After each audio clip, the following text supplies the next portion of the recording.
আমারে 100 শতক জায়গা পানির তলে, এই তো দেখতে আছেন পিছনে চাং শেষ। 100 শতক করলা, 100 শতক মূলা, 70 শতক ডেটা, এটি বর্তমানে ইন্ডিয়ার পানি আইসা পানির তলে নিয়ে গেছে। দেখেন এইদিকে মূলা করছে, মূলা ক্ষেত একবার স্বাদ হয়ে গেছে গোমতী নদীর পানি আইসা। আমার পিছনে চাং আছে, চাঙের নিচে পানি আইয়া চাং তল পড়িয়ে গেছে।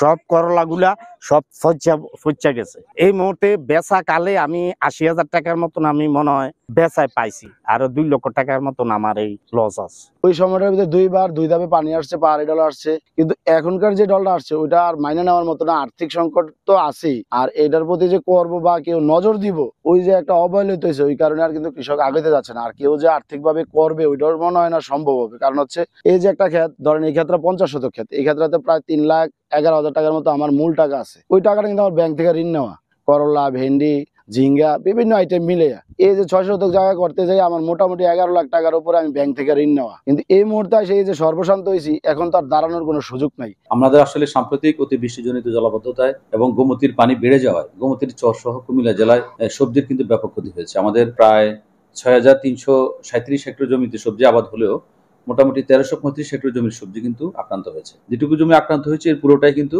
ক্ষতিগ্রস্ত হয়ে যাবে বলে আমরা আশঙ্কা করছি।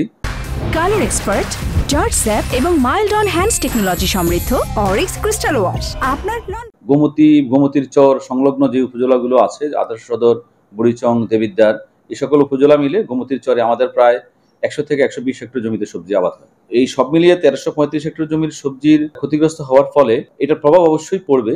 গত বছর আমাদের বন্যার পরে আমরা কৃষকদেরকে যেভাবে পুনর্বাসন দিয়েছিলাম বা সহায়তা হয়েছিল সরকারের পক্ষ থেকে, প্রথম দিকে সবজির ক্রাইসিস থাকলেও পরে কিন্তু সবজির সারপ্লাস হয়েছে। আমাদের দেখেছি আমরা শেষ দিকে কৃষকরা কিন্তু সবজির সেভাবে বাজার মূল্যও পায়নি, এত বেশি সবজি উৎপাদন হয়েছে। এবং আমরা কৃষি বিভাগ চেষ্টা করি ওনাদেরকে যতটুকু সম্ভব মানসিকভাবে সহায়তা দিতে, এবং যদি সম্ভব হয় সরকারিভাবে আমরা তাদেরকে উপকরণ দিয়েও সহায়তা দেওয়ার জন্য চেষ্টা করে থাকি। এবারও আমরা আছে, আমাদের প্রণোদনায় কিন্তু সবজি চাষিদের জন্য প্রণোদনা আছে, সবজি বীজ সহ নানা ধরনের উপকরণ। তো সেগুলোর মাধ্যমে হয়তো কৃষকরা আবার ইনশাআল্লাহ ফিরে আসবে। যদি কোনো প্রাকৃতিক দুর্যোগ কঠিনভাবে না আসে, আমার মনে হয় এই সাম্প্রতিক অতিবৃষ্টিজনিত জলাবদ্ধতা এবং নদীর পানি বেড়ে যাওয়ার বিষয়ে আমরা যে ক্ষতির সম্মুখীন হয়েছি এটা আমরা কাটিয়ে উঠতে পারবো। আগামী 10-15 দিনের মধ্যে হয়তো চেহারাটা চেঞ্জ হয়ে যাবে।